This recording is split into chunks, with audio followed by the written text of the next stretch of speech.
Doctor Pankaj Kumar Mishra आप लोगों के सामने मृच्छकटिकम के 9वें अंक को लेकर के उपस्थित हूं और हम लोग इस अंक की पूरी संरचना को, इस अंक के विधान को, घटनाओं, उपघटनाओं और उनका जो एप्लीकेशंस है उनको समझने की कोशिश करते हैं।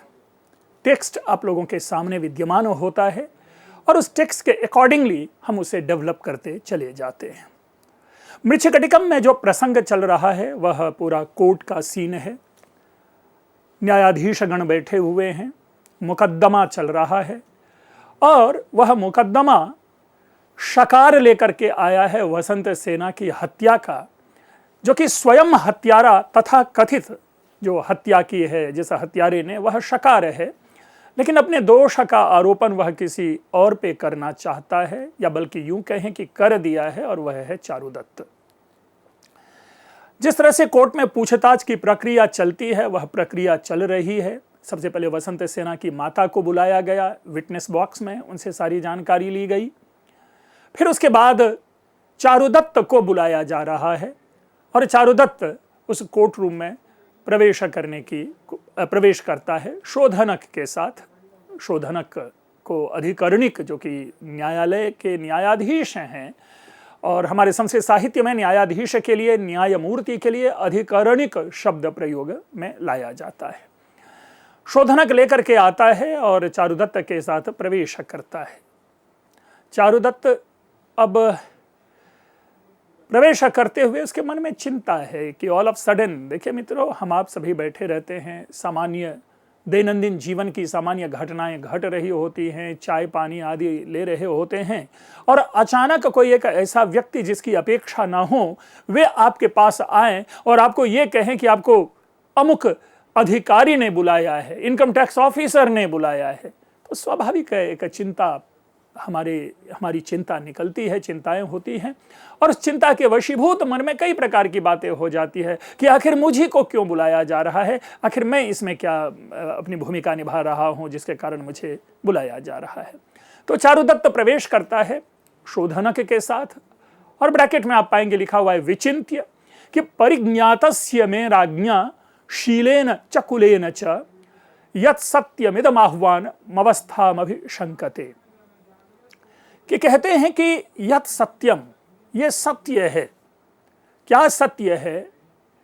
कि शीलेन च कुलेन च, यानी शील से और कुल गोत्र से, अर्थात नाम से, स्वभाव से, चरित्र से, राज्ञा में परिज्ञातस्य, यानी राजा परिज्ञातस्य में, राजा जो कि मुझे जान रहा है, ठीक है, वह राजा मेरे कुल को, शील को समझ रहा है, और इदम आह्वानम अवस्थाम अभिशंक्यते, यानी मैं आह्वानम, मैं परिज्ञातस्य आह्वानम, यानी जब जो सब लोगों को ज्ञात है कि मैं किस कुल का हूं, मेरा चरित्र कैसा है, मेरा व्यवहार कैसा है, ऐसे मेरे जानने वाले को क्या है, मुझे जानने वाले को आह्वानम अवस्थाम अभिशंक्यते, कि मेरी जो ये अवस्था है उस अवस्था का कारण है, अर्थात मैं दरिद्र हूं। और अगर किसी भी प्रकार का दोष होता है मित्रों, तो दरिद्र को ही सबसे पहले, जो गरीब व्यक्ति होते हैं, जो कम सामर्थ्य के व्यक्ति होते हैं, ऐसे व्यक्ति को ही शंका की कटघरे में खड़ा किया जाता है। और चारुदत्त का भी यही कहना है कि चूंकि ये मेरी अवस्था है, चूंकि मैं धन संपत्ति से विपन्न हो गया हूं, इसलिए शायद मुझे बुलाया जा रहा है और किसी न किसी दोष का दोषी के रूप में मेरे ऊपर शंका की जा रही है। सवितर्कम स्वगतम, वो मन ही मन तर्क करता है, अपने बारे में सोचता है। कहता ज्ञातो हि किम सखलु बंधन विप्रयुक्तः मार्गागतः प्रवहणेन मयापनीतः चारे क्षणस्य नृपतेः श्रुतिमागतो वा येनाहमेवमवियुक्त इव प्रयामि।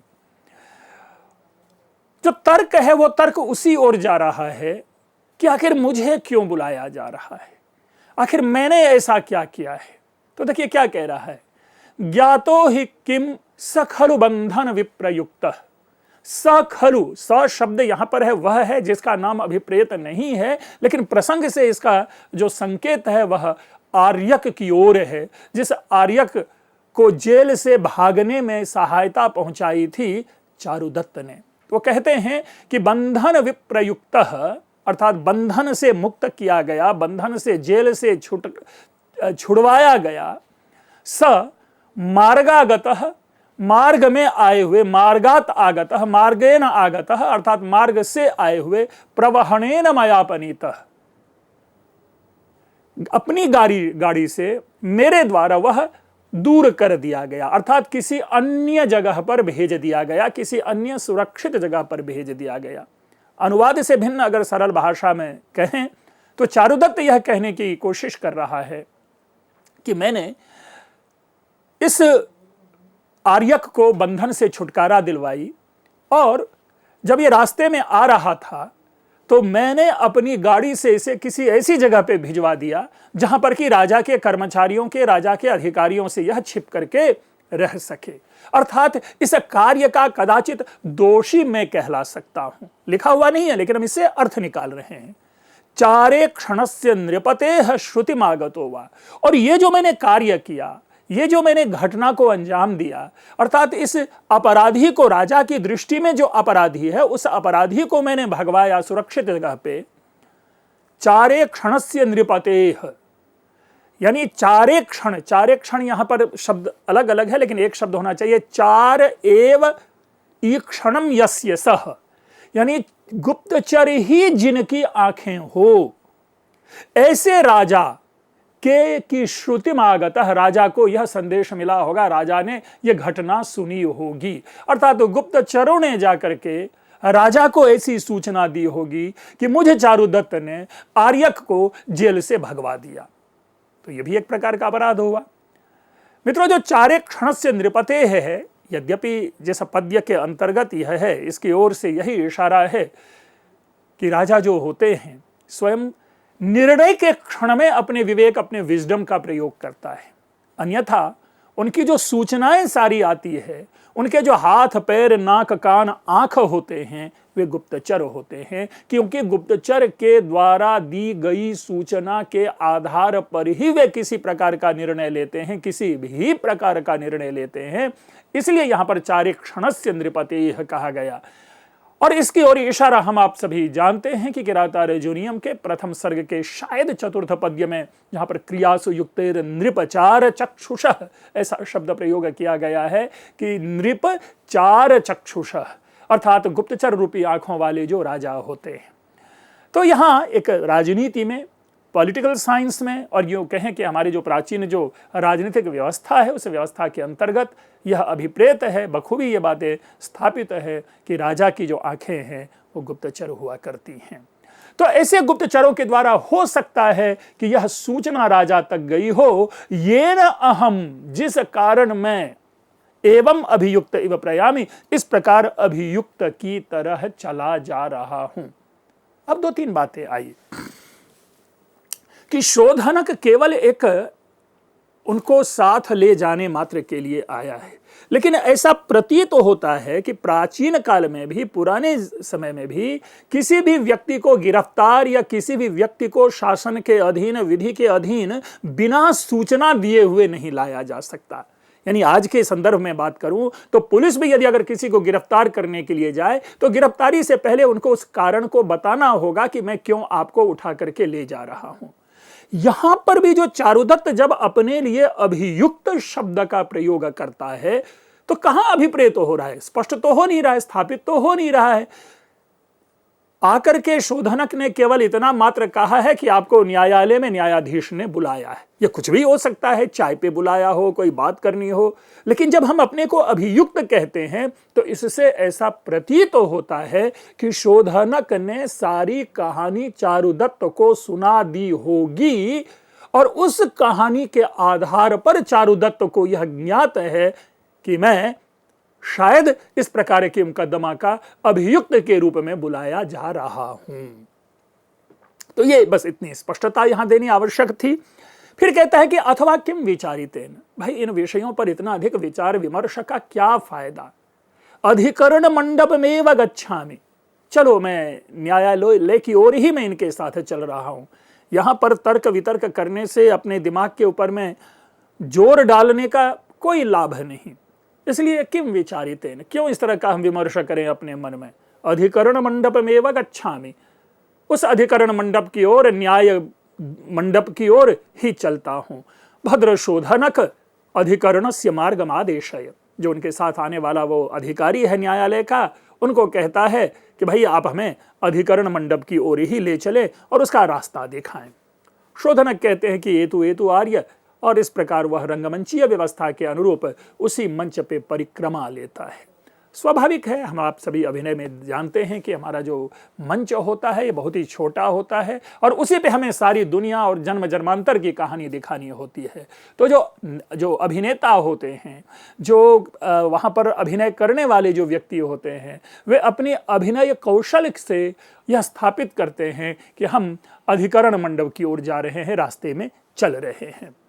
चारुदत्त अपने मन में फिर भी वो शंका करता है और सशंकम कहता है, तत् किम परम, और क्या, और किधर, और क्या मैं कहूं, अब ये अन्य क्या हो रहा है। यानी अभी मैं विचार विमर्श कर रहा था, मैं सोच रहा था कि मुझे क्यों न्यायालय में बुलाया जा रहा है, तो वो तो चलो समाधान हो गया कि मुझे क्यों न्यायालय में बुलाया जा रहा है, लेकिन ये क्या, अर्थात कोई और घटना घट रही है। और वो क्या है, देखिए मित्रों, हम आप सभी जानते हैं, हम सब लोग इतने अधिक एक परंपरा के अधीन होते हैं और उस परंपरा ने हमें अंधविश्वास के भी अधीन कर रखा है और हर प्रकार के संकेत का हम एक अर्थ निकाल लेते हैं। बिल्ली रास्ता काट जाती है, अशुभ होगा। राह में चलते, घर से निकलते समय किसी ने पीछे से छींक लगा दी तो हम मान लेते हैं अशुभ होगा। शीशा टूट जाना, कुछ ये हो जाना, तो हमने अपने जीवन में इस प्रकार के कई घटनाएं अपने जीवन में हमने ले ली हैं जिनसे हम जोड़ते हैं कि शुभ क्या है और अशुभ क्या है। छिपकली का गिर जाना, आंखों का फड़कना, बाहुओं का फड़कना, इन सारी चीजों का हमने अपने ढंग से, अपने रूप से एक अर्थ निकाल लिया है और कदाचित उस अर्थ पे इतना विश्वास करने लगते हैं कि उस काम में विघ्न ना हो, इसके लिए उसके प्रतिकार का भी प्रयास करते हैं। अस्तु, ये तो परंपरा, व्यवस्था और हमारे विश्वास की बात रही। उसी परंपरा, उसी व्यवस्था और उसी विश्वास के अधीन चारुदत्त भी सोचता है। और देखिए क्या सोचता है कि रुक्षस्वरम वाशति वायसोयम अमात्यभित्या मुहुराह्वयन्ति सव्यम च नेत्रम स्फुरति प्रसह्य ममानिमित्तानि हि खेदयन्ति। कह रहे रुक्षस्वरम वाशति वायसोयम, वायस यानी कौवा, अयम वायसः, ये जो कौवा है अपने कर्कश जो ध्वनि है, स्वर है, रूखे स्वर, कठोर स्वर, यानी कांय कांय कांव कांव के जो स्वर से है आवाज कर रहा है, वाशति बोल रहा है, चीख रहा है, चिल्ला रहा है। अमात्य भित्या मुहुराह्वयन्ति, और ये जो अमात्य के, जो मंत्री के जो सेवक लोग हैं वो बार बार आवाज दे रहे हैं, अर्थात अरे ओ चारुदत्त जल्दी से आ जाओ, चारुदत्त आ जाओ, चारुदत्त ये करो, मतलब इस तरह से आवाज लगा रहे हैं मंत्री के सेवक गण। सव्यम च नेत्रम स्फुरति प्रसह्य, और कह रहा है सव्यम नेत्रम, जो बाईं आंख है वो प्रसह्य स्फुरति, बार बलपूर्वक जो है फड़फड़ा रही हैं। ममा निमित्तानि हि खेदयन्ति, जो क्या है अनिमित्तानि हि खेदयन्ति, अनिमित्त की ओर संकेत दे रहा है, अनिमित्त का कष्ट दे रहा है, यानी कुछ अशुभ होने वाला है इसका संकेत दे रहा है, जिसके कारण मुझे यह कष्ट हो रहा है कि कुछ अशुभ होने वाला है, कुछ अमंगल होने वाला है। मित्रों, सर्वत्र यह देखते हैं आप। अगर इसी में आगे भी, पीछे भी हम लोगों ने बौद्ध की जब चर्चा कर रहे थे तब आई थी बात, और मुद्रा राक्षसम में आप जब आएंगे, अगर पंचम अंक में हम जाते हैं, देखते हैं, और क्षपणक जीव सिद्धि जब आता है तो एक संवाद है उनके साथ चरित्र का कि कथम प्रथममेव क्षपणक दर्शनम, कि कैसे सबसे पहले, आज हमें क्या है कि ये बौद्ध भिक्षु का हमें दर्शन हो रहा है। और हमारी परंपरा में जैन और बौद्ध भिक्षुओं का दर्शन जो है वो अशुभ माना जाता है मित्रों, लेकिन ऐसा होता नहीं है कुछ। ये तो हमने अपनी व्यवस्था बना ली है, अन्यथा इस अंधविश्वास पे हमें नहीं चलना चाहिए। क्योंकि अगर हम ये मान के चलें कि जो होनी है वो हो करके रहती है, जो अनहोनी है वो घट करके रहती है, तो फिर क्या शुभ और क्या अशुभ, अर्थात कुछ भी शुभ अशुभ नहीं है। हमें अंधविश्वास में नहीं रहना चाहिए। लेकिन व्यक्ति सदैव स्वयं में कमजोर होता है, दुर्बल होता है। क्योंकि जब व्यक्ति मुसीबत में पड़ता है तो हर प्रकार का विश्लेषण, हर प्रकार की याचना, हर प्रकार की आशा, हर प्रकार के विश्वास में अपने को डाल देते हैं, और वहां पे सारी दुनिया एक तरफ और वह अदृष्ट एक तरफ हो जाता है, जिनकी हम स्तुति और स्मरण करने लगते हैं। तो यहां पर चारुदत्त की वही स्थिति है। उसके मन में इसी प्रकार का ऊहापोह है। वह किसी एक निर्णय पर, एक निष्कर्ष पर नहीं चल पा रहा। अच्छे बुरे का बोध न करते हुए केवल उसी अंधविश्वास के ऊपर अपने को डाल रखा है कि ये सारी की सारी जो घटनाएं हैं, चतुर्दिक जो होने वाले परिवर्तन हमें दिख रहे हैं, वो हमारे अनुकूल नहीं है। इसलिए शायद भविष्य में हमारे प्रति कोई अनिमित्त हो, अशुभ हो, अमंगल हो। शोधनक फिर कहता है ये तो आर्य, इशारा करता है स्वैरम असंभ्रांतम। कह रहा आप अच्छी तरह से आए और संभ्रांत की तरह आए, किसी भी प्रकार की हड़बड़ी नहीं है, हड़बड़ाहट नहीं है, घबराहट नहीं है। चारुदत्त परिक्रम्य अग्रतः अवलोक्य च, आगे की ओर देख करके अब फिर एक उसी ओर इशारा जा रहा है। देखिए क्या कहते हैं कि शुष्क वृक्ष स्थितो ध्वांश आदित्याभिमुखस्तथा मयि चोदयते वामम चक्षुर्घोरम संशयम। उसी कौवे की बात कर रहा है कि सूखे पेड़ के ऊपर बैठा यह कौवा आदित्यम अभिमुख, सूर्य की ओर देखते हुए, यानी कौवा सूखे पेड़ पर बैठा हुआ है, सूर्य की ओर देख रहा है, और सूर्य की ओर देखते हुए मेरी बाईं ओर कह रहा है मयि वामम चक्षु घोरम असंशयम, यानी वामम चक्षु चोदयते मयि, अर्थात अपनी बाईं आंख को बार बार मेरी ओर प्रेरित कर रहा है।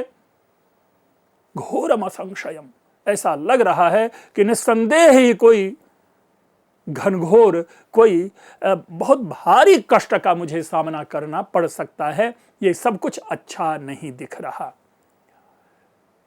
देखिए मित्रों, जो अच्छे कवि होते हैं वे एक दो पद्य, एक दो पंक्ति मात्र से शुभ और अशुभ का या किसी भी प्रकार की घटना का संकेत दे देते हैं।